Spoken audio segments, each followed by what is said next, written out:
I hope. Oh yes, smoother than usual, I guess.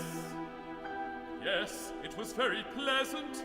We stopped in Hawaii for a day, and Guam to catch up on the time. It's easier that way. The Prime Minister knows about that. He is such a traveler. No, not I. But as a traveler, come home for good to China. One for whom all travel is a penance now. I am most proud to welcome you. I am most proud to welcome you.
Quelques mots sur cette exposition. Bonsoir tout le monde. Jordan Zapali, qui est le photographe, et Mathis Leggiadro, qui est le commissaire d'exposition. C'est lui qui a eu cette bonne idée de nous proposer cette belle exposition. Voilà.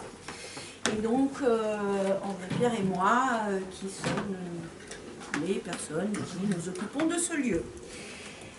Alors, vous avez cette exposition dont ils vont parler. Vous verrez qu'il y a un catalogue, un petit catalogue qui a été fait qui raconte un peu l'histoire de cette exposition, la genèse, si j'ose dire, de cette exposition. C'est bien ça, à peu près. Ça raconte surtout les œuvres. Voilà, ça raconte les œuvres, exactement. Et donc, sinon, eh bien, vous avez aussi un buffet, un magnifique buffet préparé par... Indien. Un buffet indien, voilà, il faut le dire absolument. Et végétarien. Josiane qui est là, bravo, bravo. J'attire et vous escalez. Voilà, et puis vous aurez aussi quelques boissons Fraîche mais non fraîches, alcoolisée. maison et un peu particulières, voilà. Non, mais pas là. Et tout est à participation libre. Je laisse la parole à Mathis et Jordan. Bien, merci à tous et à toutes d'être venus pour ce vernissage qui me tient à cœur parce que c'est la dernière exposition que je propose sur Albi. Merci à Jordan d'avoir accepté ma proposition et je pense qu'on en est tous très très fiers de ce résultat. Ce qui m'a tout de suite intéressé dans le travail de Jordan, c'est les contradictions à la fois esthétiques et à la fois sémantiques donc sur le propos qu'il raconte. Parce que Varanasi, quand il a rencontré cette ville, c'est une ville qui est assez chaotique et où les hindouistes se rendent en fin de vie pour appréhender la mort et espérer quitter le cercle de la réincarnation. Et donc on est sur une approche de la mort qui n'est pas la même que la nôtre occidentaux. Et finalement ce qui m'a intéressé, c'est comment Jordan, toi tu es parvenu à raconter cette différence dans l'appréhension de la mort. Pour celles et ceux qui étaient déjà venus, et je vois des visages qui sont déjà venus à l'exposition d'Alice Salvador, qui était celle que j'avais aussi organisée à La Cheminée il y a quelques années, il était déjà question de la mort. Et finalement, moi, en tant que commissaire d'expo, ce qui m'intéresse, c'est la question de l'invisible. Et la mort est un invisible, le sacré aussi est un invisible, et le rapport qu'on a à une potentielle puissance supérieure, zénitale. Et Jordan Sapali coche toutes les cases. Et en fait, ce qui est très intéressant dans son travail, c'est la façon dont les individus, fondamentalement, arrivent et parviennent à se connecter à une puissance sacrée et à la question de la mort. Et comment Jordan le raconte, mais Jordan va nous le dire. Et j'espère que cette expo vous plaira et qu'on aura l'occasion d'en discuter. Et je vous souhaite une très belle soirée. Merci.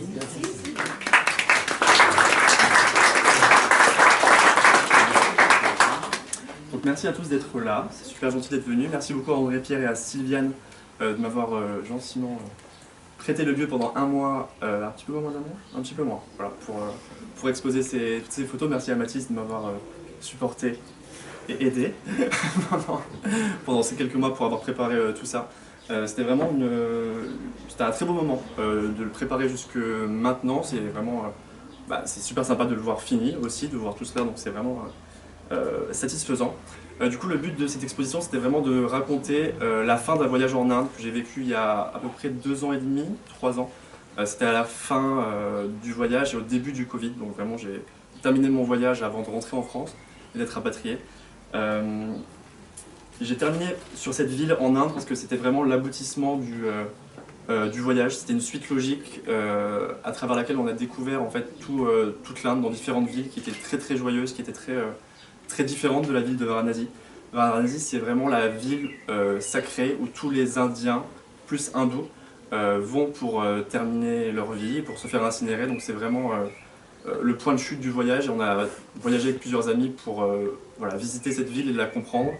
Elle n'est pas compréhensible pour tous parce que vraiment elle est très forte, elle est un peu lugubre, elle est un peu particulière, spirituelle, glauque, elle a plein d'adjectifs qu'on peut lui attribuer, mais elle est vraiment elle est mystique, elle est étonnante.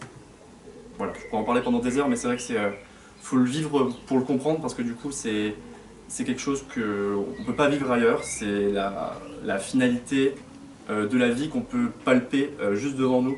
Et c'est vrai que c'est très intéressant de voir la mort sous un autre aspect. Moi j'ai un rapport qui est assez sain avec la mort. Ouais, franchement. Il aurait fallu une vache. Une vache. Moi, je sais que ça.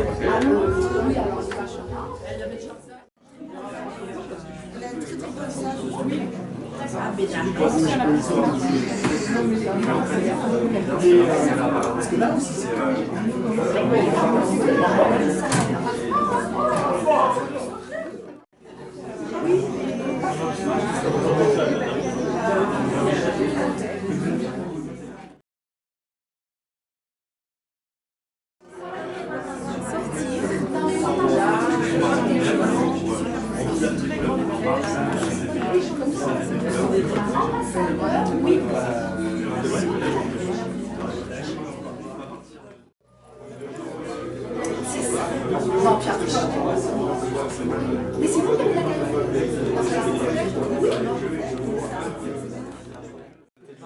Ces paradoxes, on voit des tas de cendres avec des fleurs dessus. Voilà.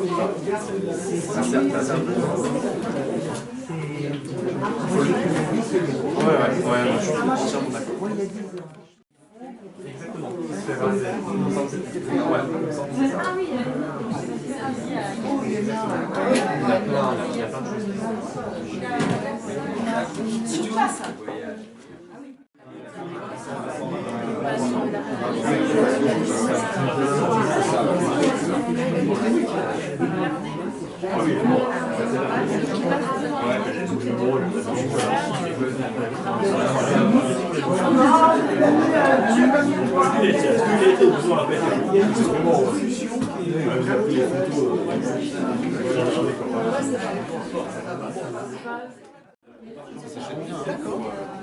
Les rouges, c'est pas la même. Ça fait très question. Et tu vois, c'est une vraie question ce que tu dis sur la non, je suis bien aussi des cigares. C'est que là, quand je mets des pastilles sur c'est quand même très gentil de la truc qui s'arrête. Alors si c'est juste pour discuter, je ne vous inquiétez pas, je peux vous laisser. Mais encore une fois, je vois quelqu'un de bien maquillé. Si c'est pour discuter. Ah oui, non, mais moi en plus. Voilà, là.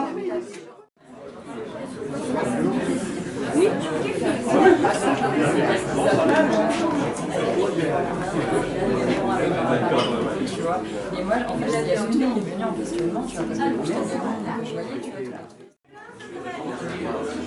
Ça pose des questions.